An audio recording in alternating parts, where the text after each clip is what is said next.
ఈరోజు నేను అదేవిధంగా జనసేన అధినేత పవన్ కళ్యాణ్ గారు కలిసి ఎలక్షన్ కమిషన్ కలిసాం.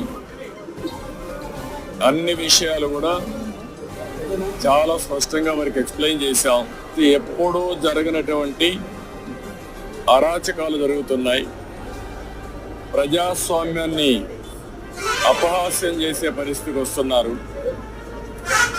ఇంతవరకు మీరు చూస్తే కేసులు అయితే మా మీద విపరీతంగా బుక్ చేసి, అంటే ఎక్కడ కూడా పనిచేయకుండా చేయడం కోసం రాజకీయ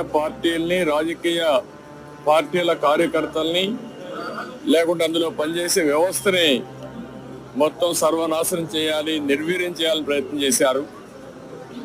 ఇప్పుడు ప్రజల్లో ఉండే తిరుగుబాటు చూసిన తర్వాత